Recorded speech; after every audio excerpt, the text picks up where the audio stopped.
News, सच जरूरी है। दर्शकों नमस्कार, मैं हूं श्रद्धा तिवारी और आप देख रहे हैं MNS न्यूज टीवी। तो स्वागत है आपका देश की खबरों में। एक नजर आज की हेडलाइंस की ओर। सेवा, सुशासन और गरीब कल्याण के 11 वर्ष पीएम मोदी का केंद्र सरकार की उपलब्धियों पर जोर। भगदड़ और कोहली को कभी नहीं भूलेंगे पूर्व क्रिकेटरों ने क्यों कही कोहली से बात। केंद्रीय कृषि मंत्री Shivraj Singh Chouhan national agro RE summit 2025 में हुए शामिल। तो खबरें विस्तार से। सेवा, सुशासन और गरीब कल्याण के 11 वर्ष पीएम मोदी का केंद्र सरकार की उपलब्धियों पर जोर। पीएम मोदी ने गुरुवार को सोशल मीडिया प्लेटफॉर्म X पर पोस्ट करते हुए उन्होंने लिखा है कि बीते 11 साल में हमारी सरकार का हर कदम सेवा, सुशासन और गरीब कल्याण को समर्पित रहा है। इस दौरान हमारी उपलब्धियां न सिर्फ अभूतपूर्व है बल्कि 140 करोड़ देशवासियों के जीवन को आसान बनाने वाली हैं। मुझे पूरा विश्वास है कि देश को आगे ले जाने के अपने इन प्रयासों के साथ हम विकसित और आत्मनिर्भर भारत के लक्ष्य को जरूर हासिल करेंगे। DBT डिजिटल समावेशन और ग्रामीण बुनियादी ढांचे पर जोर ने पारदर्शिता और अंतिम व्यक्ति तक तेजी से लाभ पहुंचाने को सुनिश्चित किया है। इन प्रयासों से 25 करोड़ से अधिक लोग गरीबी से बाहर निकले। वहीं प्रधानमंत्री नरेंद्र मोदी ने पृथ्वी की रक्षा करने और इसके समक्ष आने वाली चुनौतियों से निपटने के लिए प्रयास तेज करने का विश्व पर्यावरण दिवस के अवसर पर बृहस्पतिवार को आह्वान किया। मोदी ने सोशल मीडिया मंच X पर लिख, आइए इस विश्व पर्यावरण दिवस पर हम अपने ग्रह की रक्षा करने और हमारे सामने मौजूद चुनौतियों से निपटने की दिशा में अपने प्रयासों को और तेज। इन 11 सालों में तेज प्रगति के साथ एक नया इतिहास भी रचा गया है। रक्षा करते हैं, प्रकृति उनकी रक्षा करती है। पर्यावरण में संतुलन ये हमारी पुरातन परंपरा का एक अहम हिस्सा है। हमारे यहाँ कहा गया है, यत् पिंडे तद ब्रह्मांडे, यानी जो पिंड यानी जीव में है वही ब्रह्मांड में है। हम जो भी अपने लिए करते हैं उसका सीधा असर हमारे पर्यावरण पर भी पड़ता है। वर्ल्ड क्लाइमेट के प्रोटेक्शन के लिए ये बहुत जरूरी है कि दुनिया का हर देश निहित स्वार्थों से ऊपर उठकर सोचे। इस वर्ष के पर्यावरण दिवस की थीम प्लास्टिक से मुक्ति का अभियान है और मुझे खुशी है कि जो बात विश्व आज कर रहा है उस पर भारत पिछले 4-5 साल से लगातार काम कर रहा है।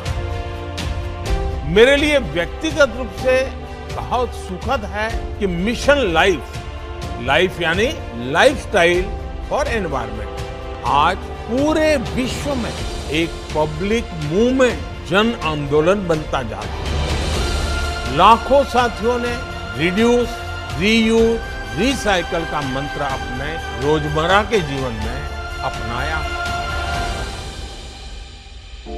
मिशन लाइफ की तरफ उठा हर कदम और वही आने वाले समय पूरे विश्व में पर्यावरण का मजबूत कवच बनेगा। एक बार फिर सभी को पर्यावरण दिवस की अनेक शुभकामनाएं।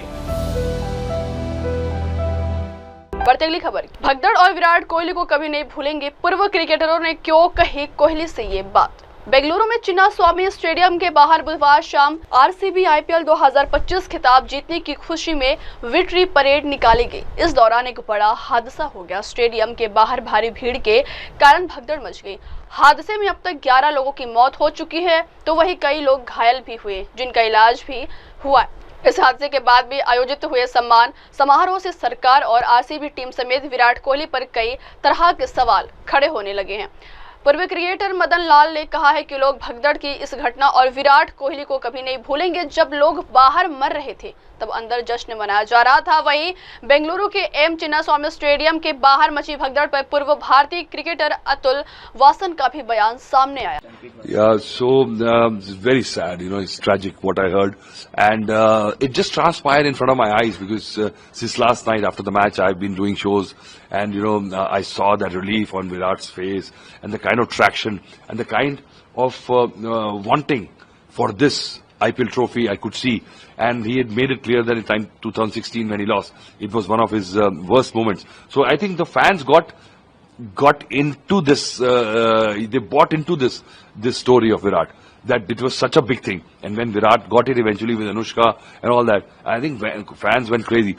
But what transpired later on in the morning, the motorcade and the kind of celebrations and over the top euphoria, which I could not believe. And I was watching it, and I was watching it as a public experiment, as a social experiment, that how can a local franchise can get so much hype. And I was trying to analyze it because Virat has been with them for 18 years. He probably has got everything under the sun. But he probably felt that because of his skin in the game with this franchise, he thought that maybe he had to deliver it.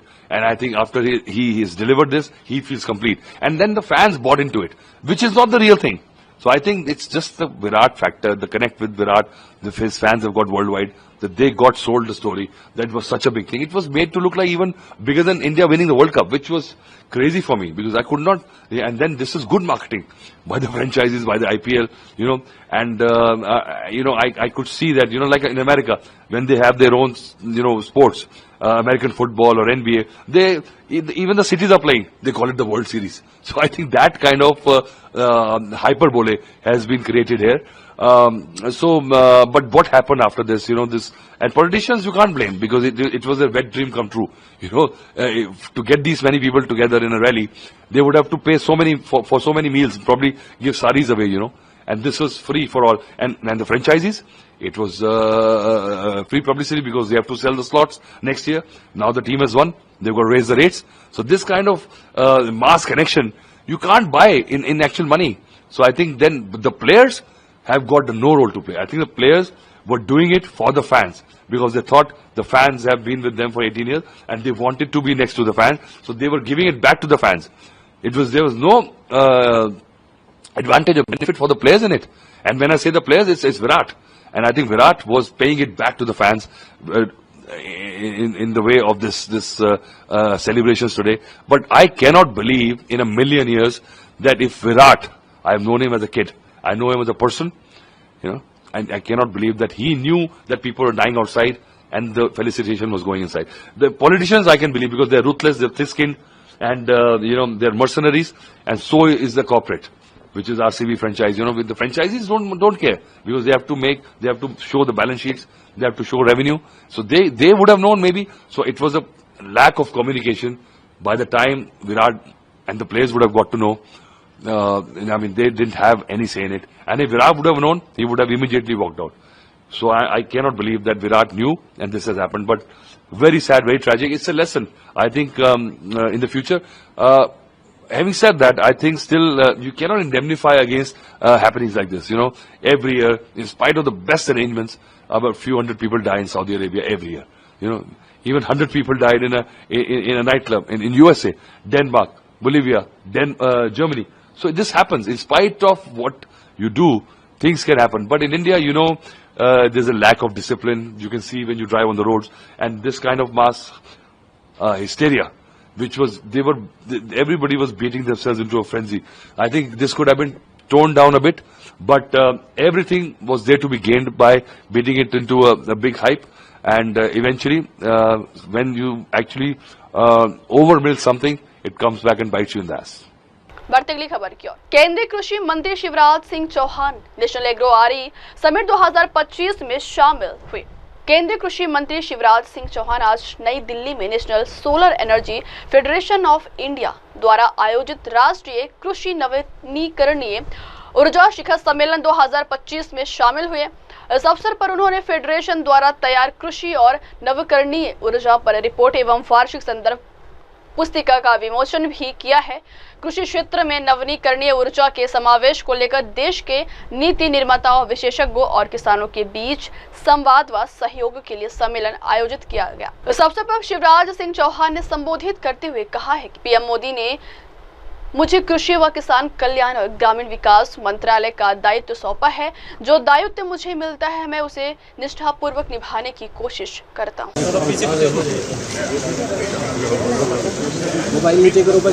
Media फिर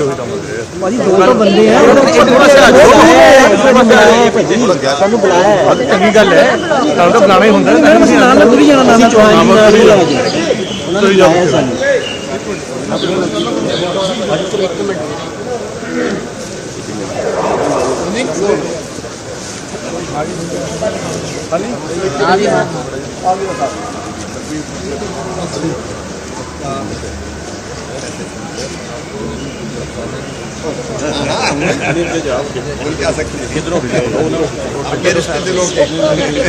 कमला थोड़ा सा पीछे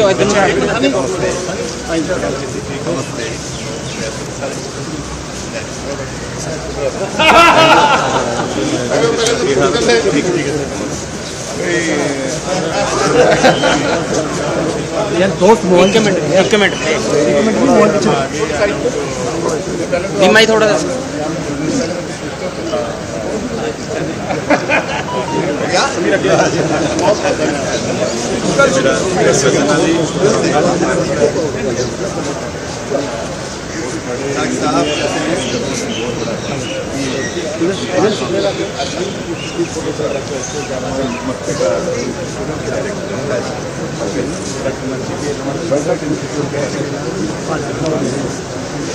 ठीक है system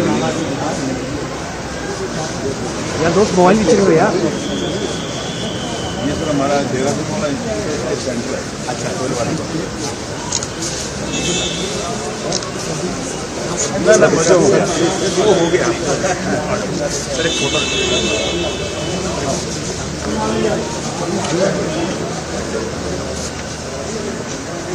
ठीक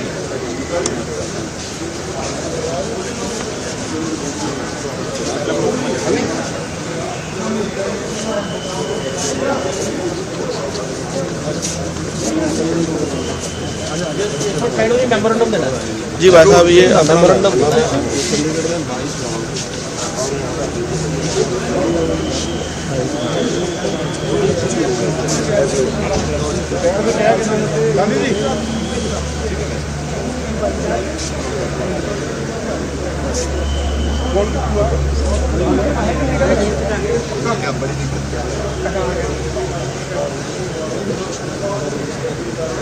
अच्छा चलें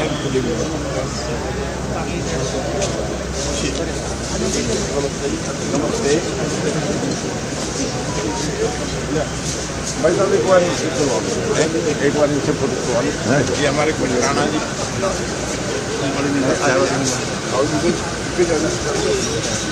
भाजी खींचो फोटो। मंत्री साहब आइए आइए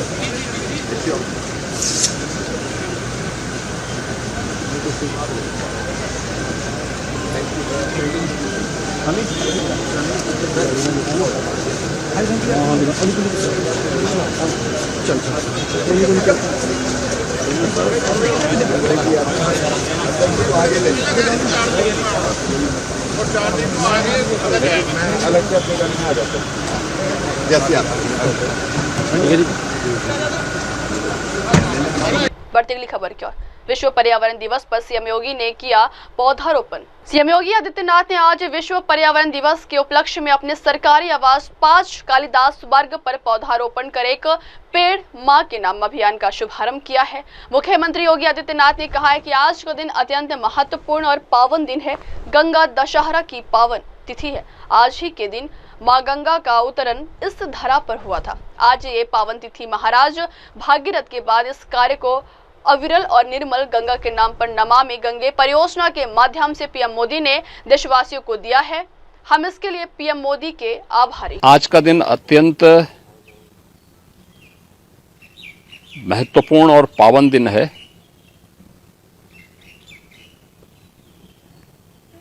गंगा दशहरा की पावन तिथि है। आज ही के दिन मां गंगा का अवतरण इस धरा पर हुआ था। महाराज भागीरथ की कठोर तपस्या के कारण देव नदी इस धरती पर अवतरित हुई और मां गंगा के कारण न केवल मोक्ष की प्राप्ति की कामना से न केवल सनातन धर्मावलंबियों का बल्कि हर भारतवासी के उद्धार का भी एक जो कामना थी वह पूरी तो हुई। दुनिया का सबसे उर्वरा क्षेत्र मां गंगा ने ही उत्तर भारत को दिया है। आज यह पावन तिथि महाराज भगीरथ के बाद इस कार्य को अविरल और निर्मल गंगा के नाम पर नमामि गंगे परियोजना के माध्यम से प्रधानमंत्री मोदी जी ने देशवासियों को दिया। हम इसके लिए प्रधानमंत्री मोदी जी के हृदय से आभारी हैं। आज विश्व पर्यावरण दिवस भी है। पूरी दुनिया पर्यावरण की कठिन चुनौतियों से जूझ रही है। इन कठिन चुनौतियों को कहीं और ने नहीं, ये मनुष्य के द्वारा ही निर्मित चुनौतियां हैं। स्वाभाविक रूप से इसका समाधान का मार्ग भी मनुष्य को ही उठाना पड़ेगा और इसीलिए प्रधानमंत्री मोदी जी ने पूरे भारतवासियों का आह्वान किया है कि पर्यावरण की इन कठिन चुनौतियों का, क्लाइमेट चेंज से जुड़ी हुई इन चुनौतियों का सामना करने के लिए हमें प्रकृति के साथ एक समन्वय और संवाद बनाना पड़ेगा।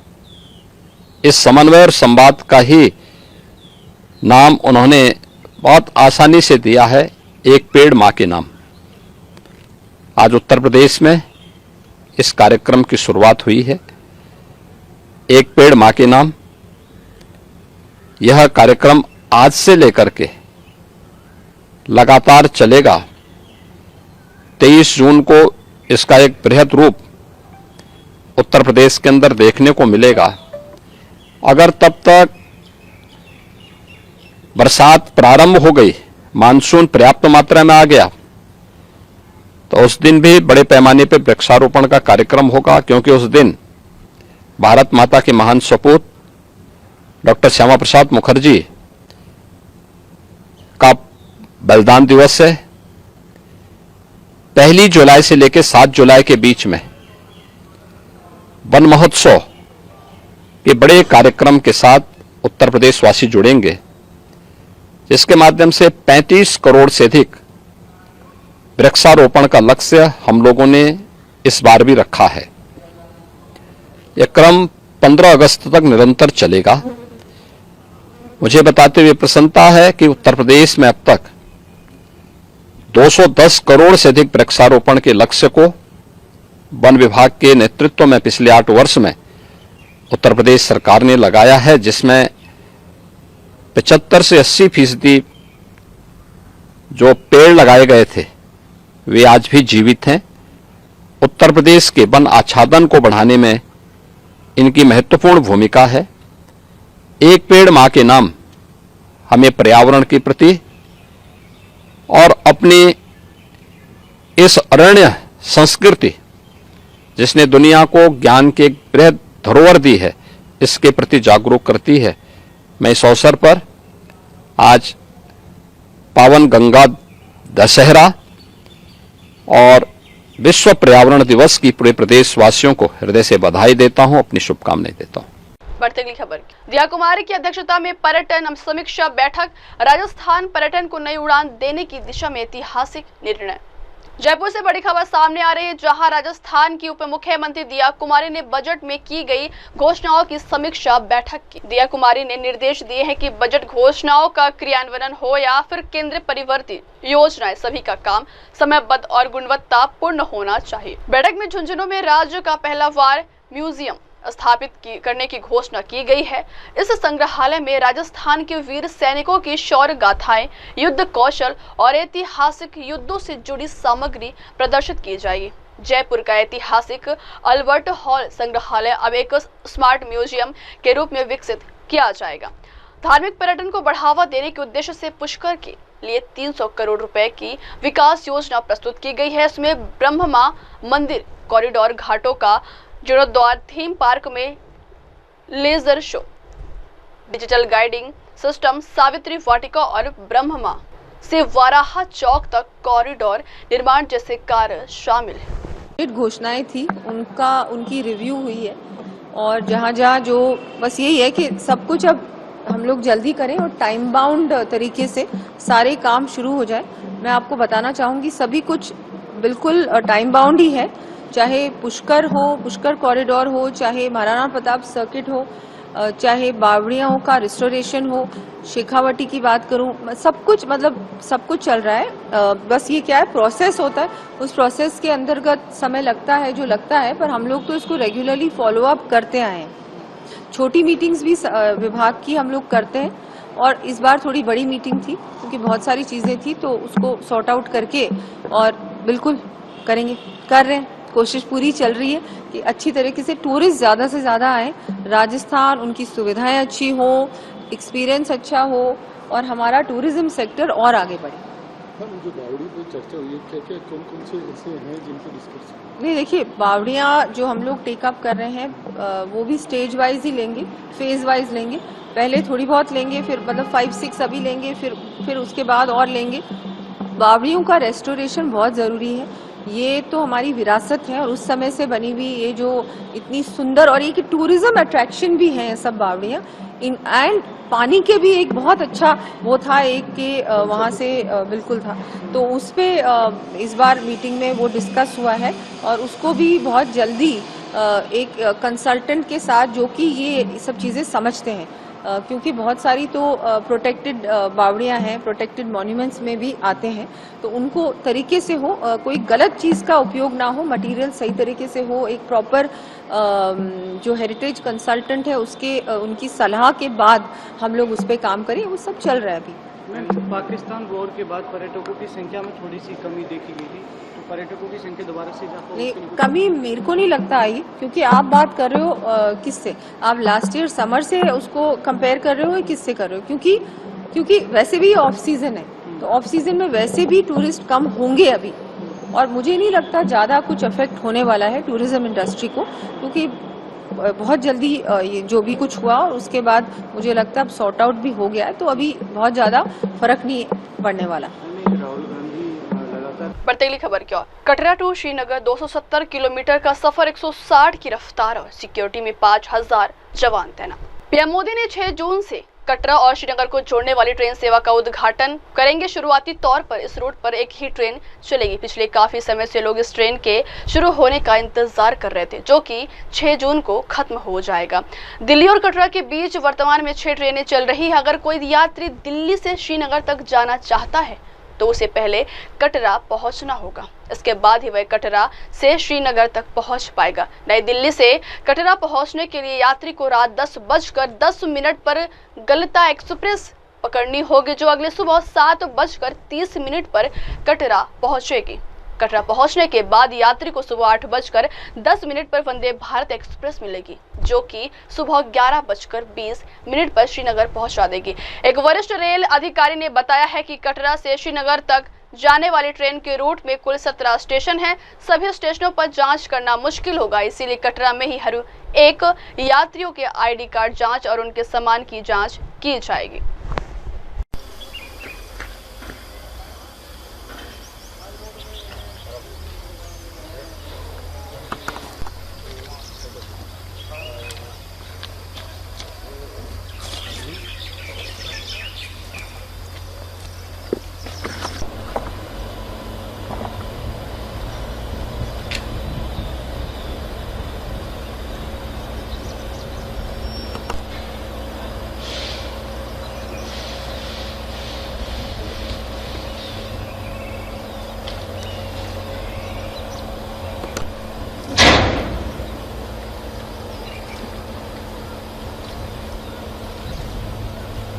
बस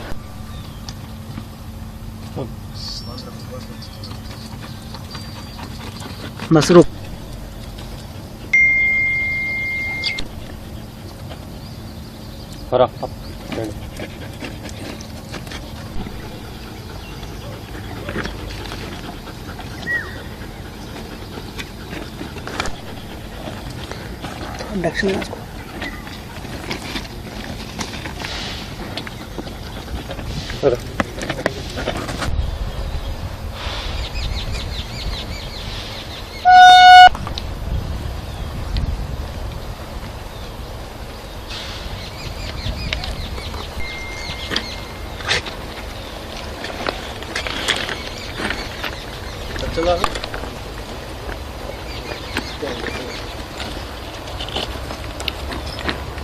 ठीक है, थैंक यू।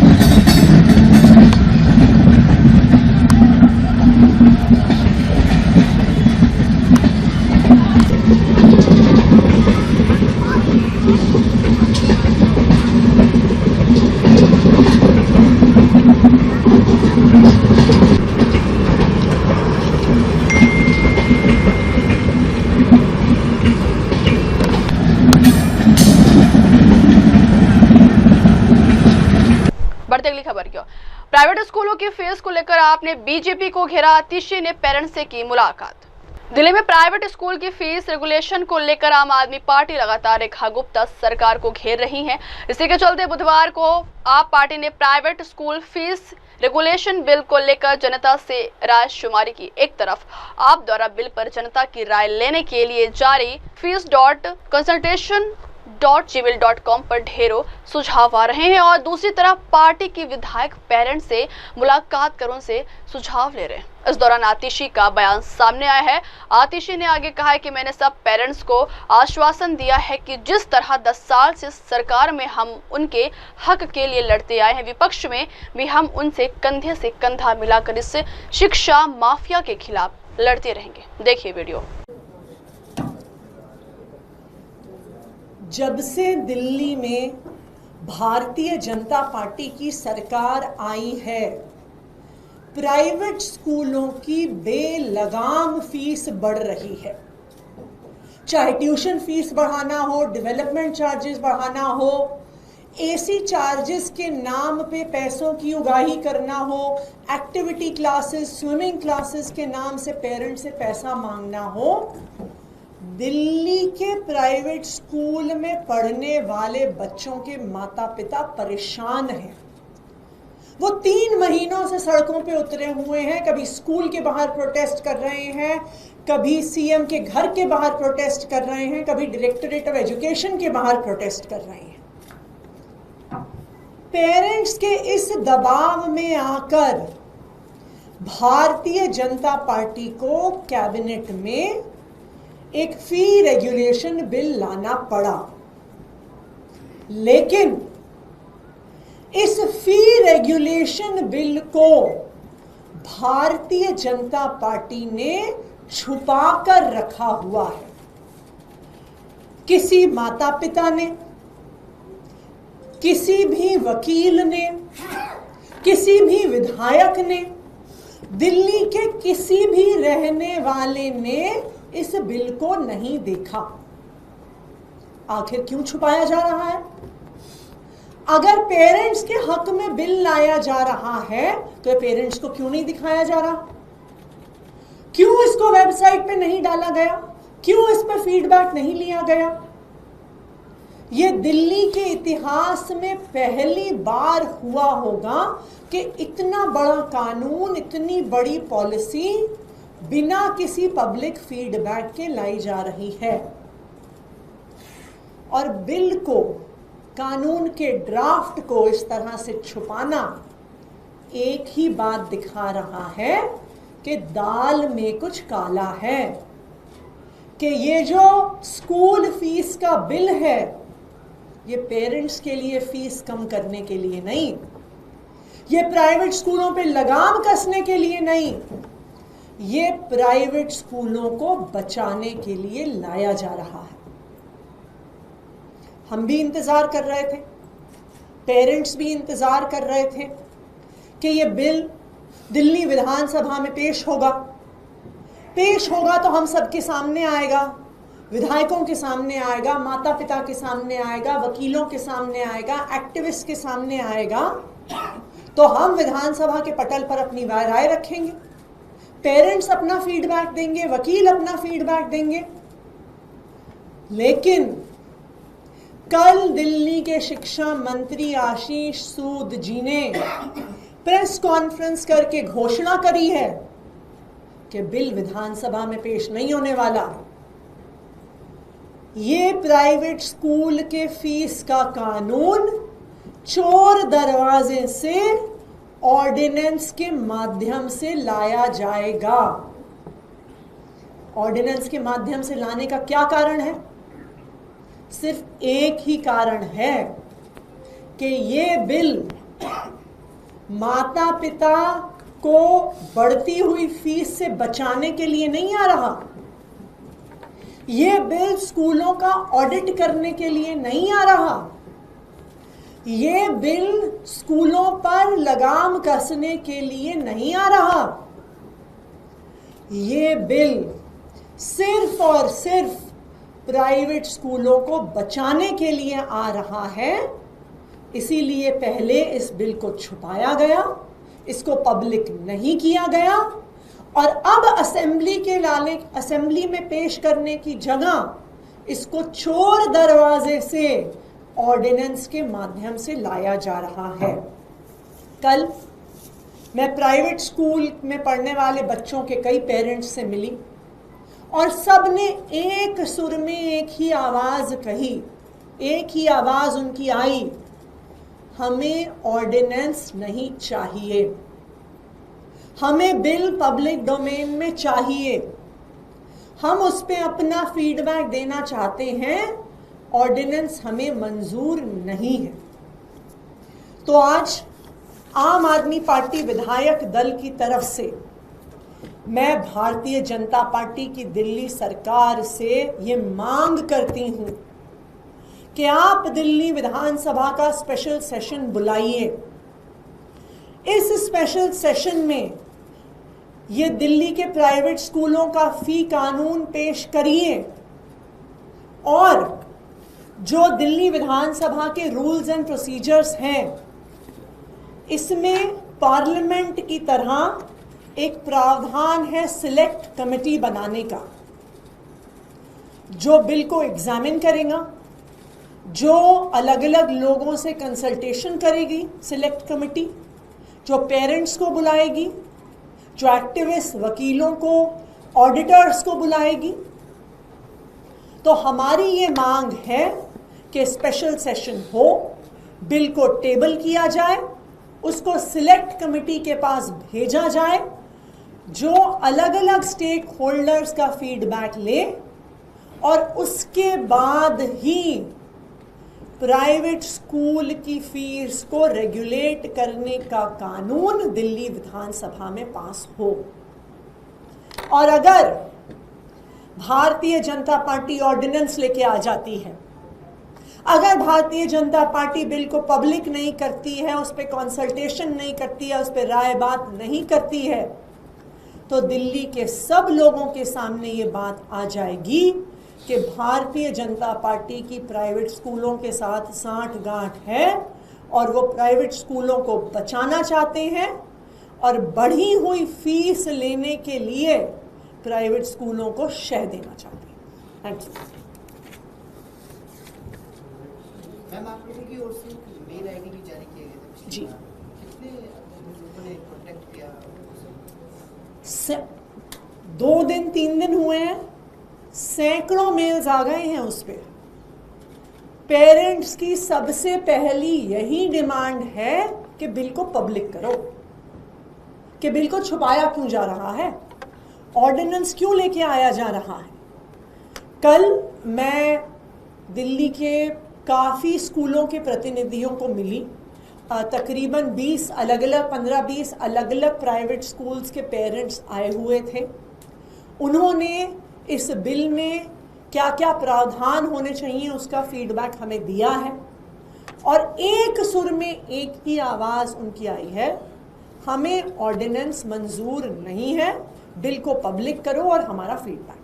मैम, कल आप नगासी कैंप में गई थी, कई जगह डिमोलिशन हो रहे हैं, चाहे रोकला हो, बुराड़ी हो, वजीराबाद। भारतीय जनता पार्टी ने दिल्ली के झुग्गी झोपड़ियों में रहने वालों को चुनाव से पहले एक वादा किया, कहा जहां झुग्गी है वहीं मकान देंगे।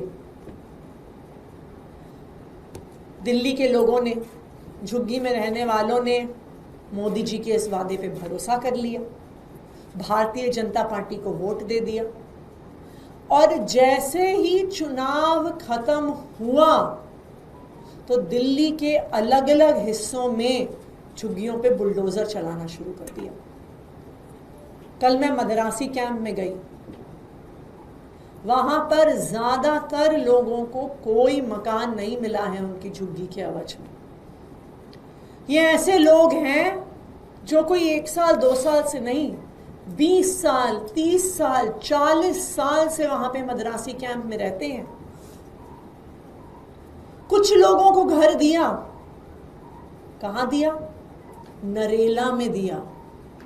मदरासी कैंप से 50 किलोमीटर दूर, जहां से आने में 1.5 से 2 घंटा लग जाता है, जहां पर सड़क नहीं है, स्कूल नहीं है, अस्पताल नहीं है, लोगों के लिए कोई काम नहीं है, जहां पे सारे घर टूटे फूटे हैं, जहां अभी तो बिजली और पानी के कनेक्शन भी नहीं है। आज दिल्ली के सभी झुग्गी वालों को समझ में आ गया है कि भारतीय जनता पार्टी ने उनको धोखा दिया, उनको झूठ बोलकर उनसे वोट लिया। और ये सब झुग्गी वाले एक ही चीज कह रहे हैं कि हमने भाजपा को वोट दे के गलती कर दी। अगर आज दिल्ली में केजरीवाल होता, अगर आम आदमी पार्टी होती, तो हमारी झुग्गी नहीं।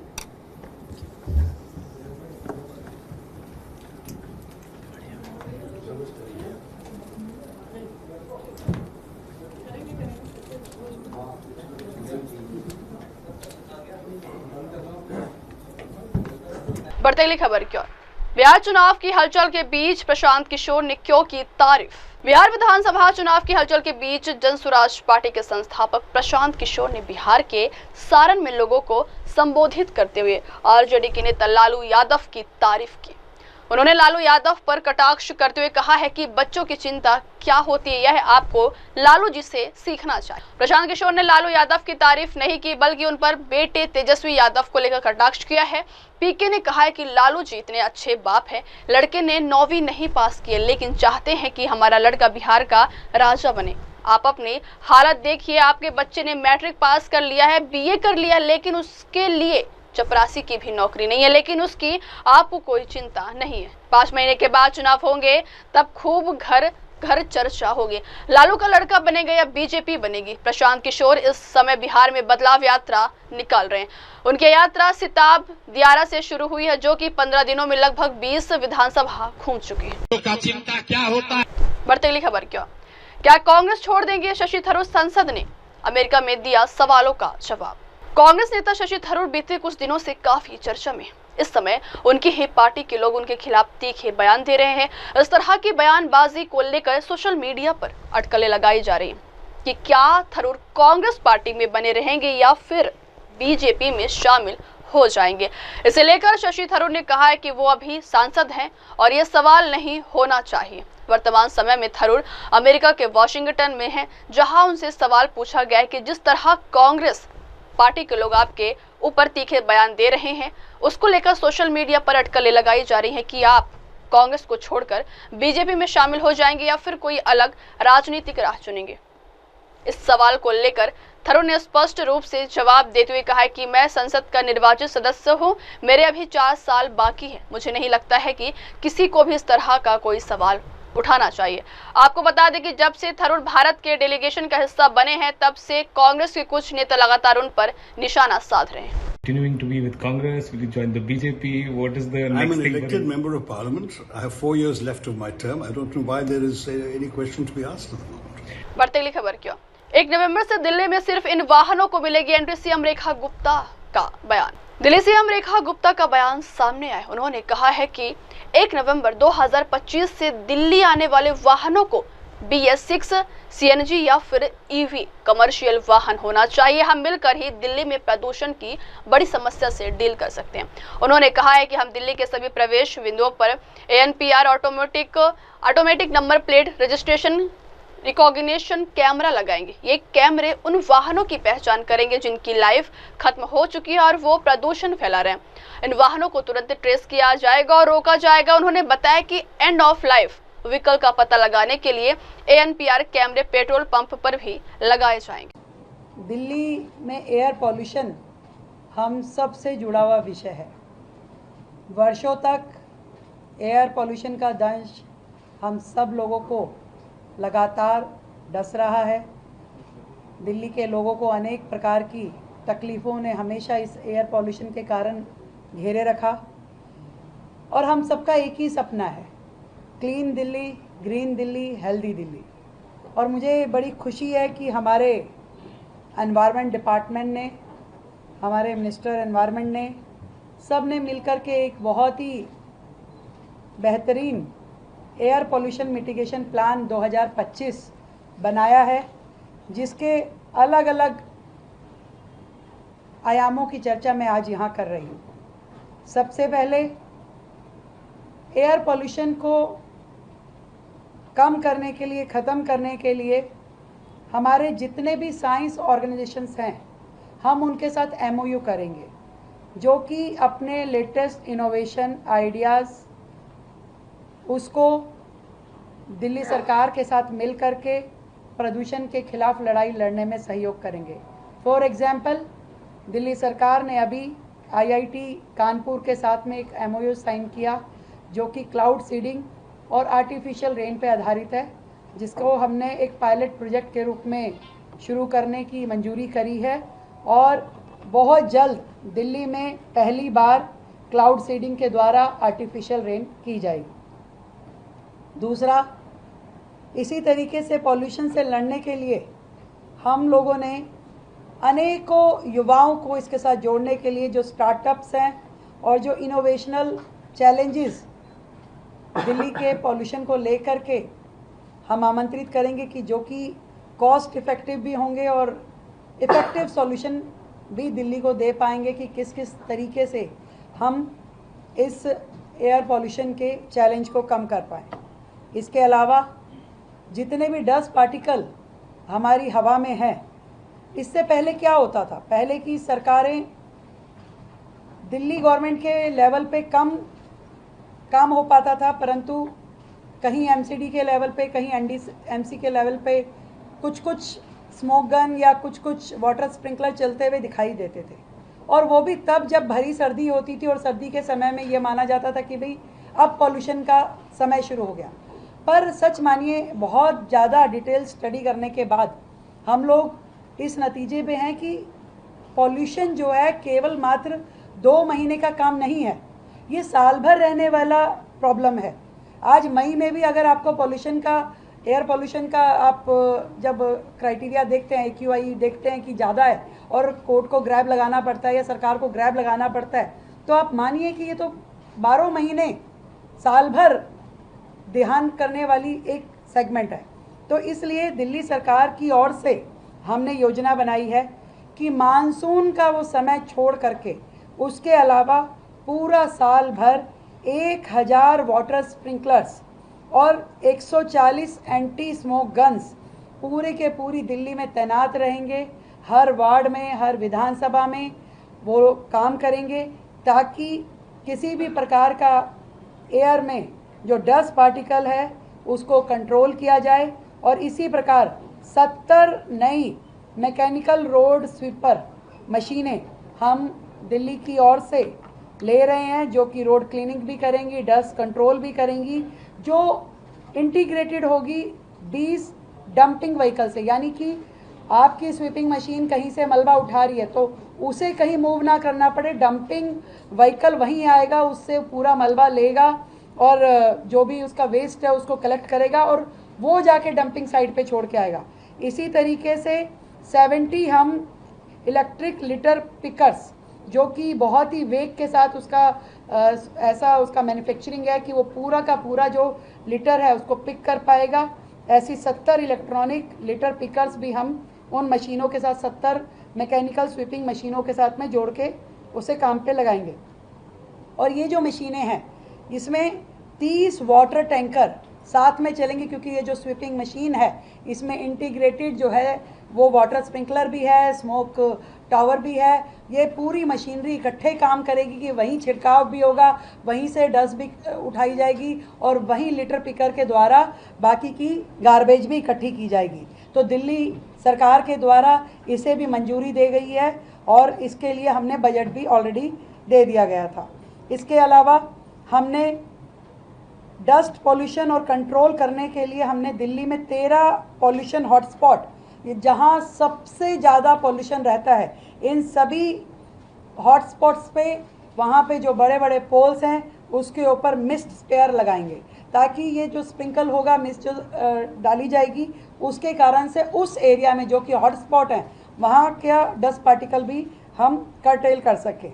इसके अलावा जितनी हाई राइज बिल्डिंग है, विशेष रूप से 3000 स्क्वायर मीटर से बढ़ी हुई जितनी भी कमर्शियल बिल्डिंग्स हैं, मॉल हैं, होटल हैं, इन सब पे एंटी स्मोक गन लगाना कंपलसरी होगा, जो कि पूरी दिल्ली में हज़ारों की तादाद में आ जाएंगी और उसके कारण से भी पूरी दिल्ली में डस्ट मिटिगेशन का काम हो पाएगा। सड़कों की मरम्मत एक बहुत बड़ा दूसरा माध्यम है ब्राउन एरिया कवर करने का, और इसको भी हम करेंगे, उससे भी डस्ट पॉल्यूशन कम होगा।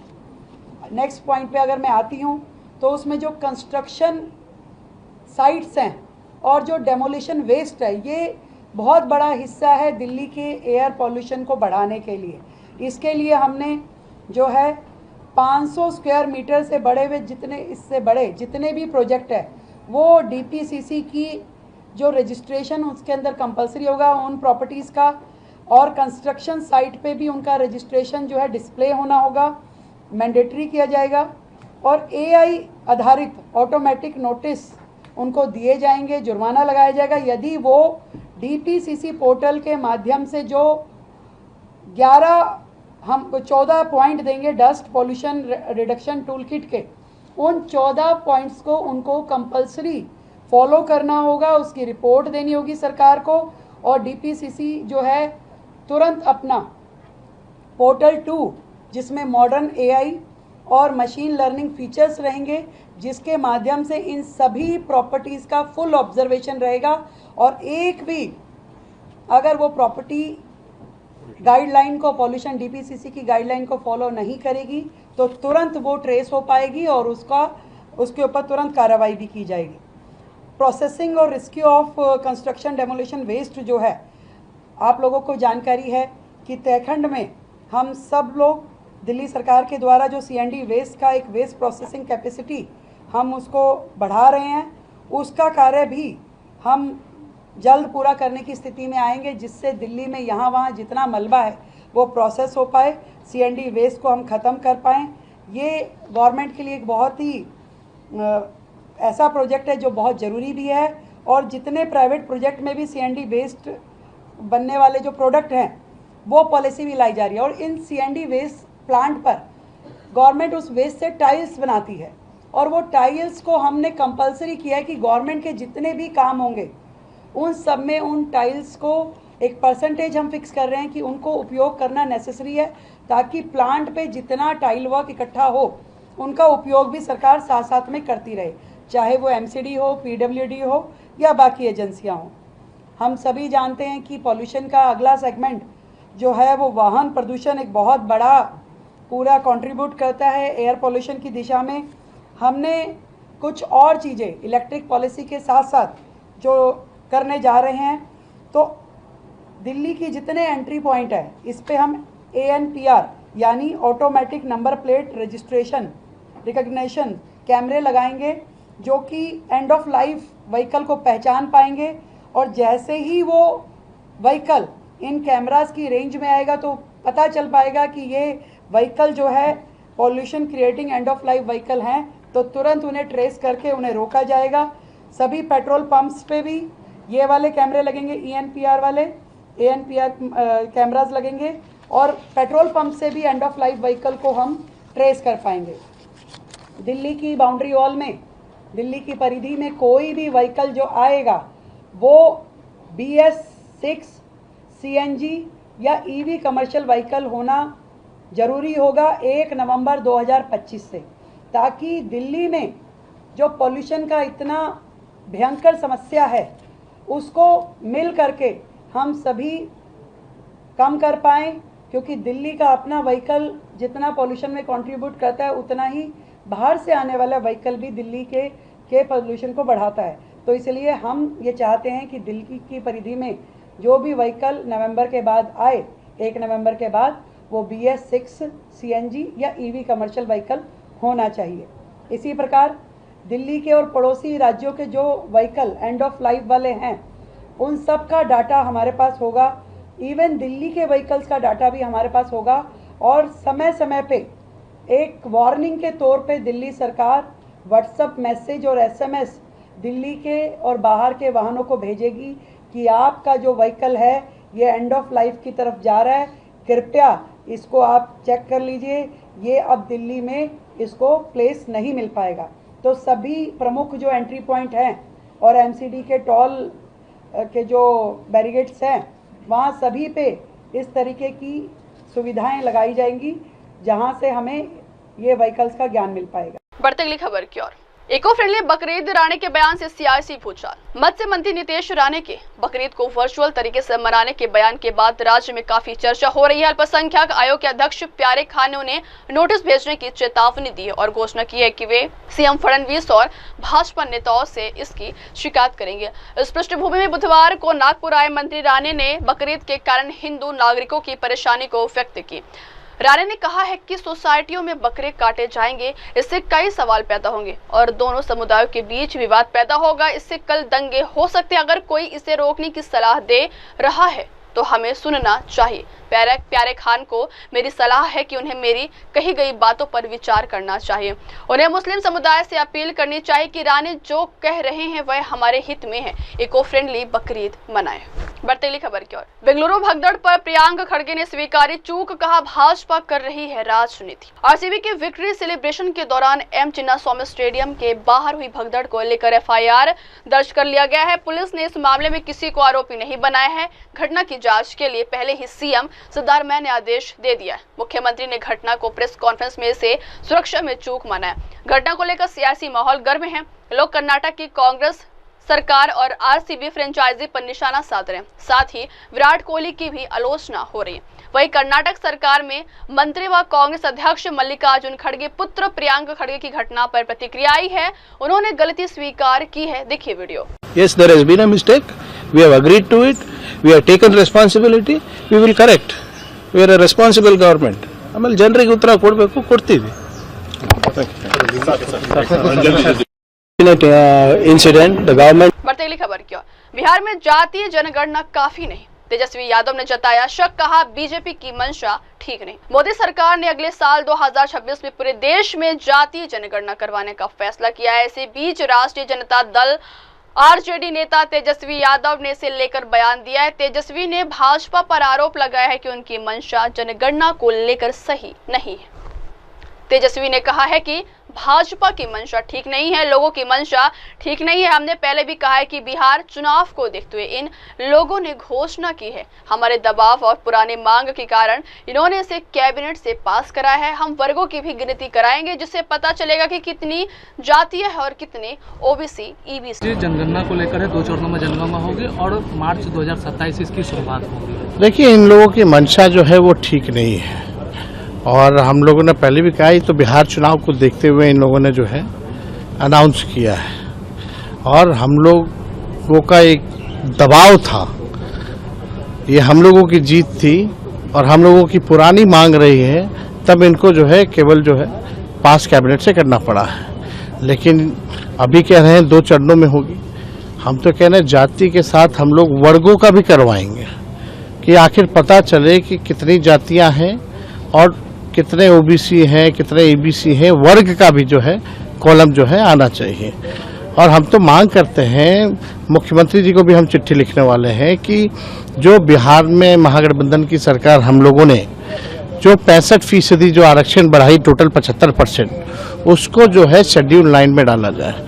आखिर भारत सरकार या अमित शाह इस पे क्यों नहीं कुछ बोलते हैं? आप आंकड़े तो आंकड़े के अनुसार तो हमको काम जो हम लोगों ने किया है, आरक्षण की सीमाएं बढ़ी है, तो आप तो बिहार के आरक्षण को शेड्यूल 9 में ना रख के आपने कोर्ट कचहरी में आपके लोगों ने फंसाने का काम किया है। इसको अविलंब अगर विशेष सत्र भी बुलाया जाए, भले ही आरक्षण को और बढ़ा दो, लेकिन इसको शेड्यूल 9 में जो है किसी भी प्रकार से डालना पड़ेगा। और जात के साथ साथ वर्गों का भी इन लोगों से हम लोग जो है करवाने का काम करेंगे। हालांकि इनकी मंशा ठीक नहीं रहती है, ये लोग तो संविधान विरोधी लोग हैं और ये लोग तो चाहते हैं कि भाई किसी प्रकार से जो है बिहार का चुनाव निकल जाए, और विशेष तौर पे जो है ये ढंग से ये लोग करेंगे भी नहीं, ये सब लोग जान रहे हैं। लेकिन ये हम लोगों के दबाव में हुआ है, बिहार के चुनाव को देखते हुए हुआ है, और किसी भी प्रकार से जात के साथ साथ वर्ग का भी कॉलम जो है होना चाहिए। अब वक्त हो चला दर्शकों ब्रेक का। ब्रेक के बाद की खबरें मेरे सहयोगी मीनल के साथ। तब तक के लिए आप देखते रहिए देश और दुनिया की तमाम बड़ी खबरें। धन्यवाद। हाय हेलो नमस्कार, मैं हूं पंकज विष्णु और आप देख रहे हैं MNS न्यूज। आप देख रहे हैं MNS न्यूज, सच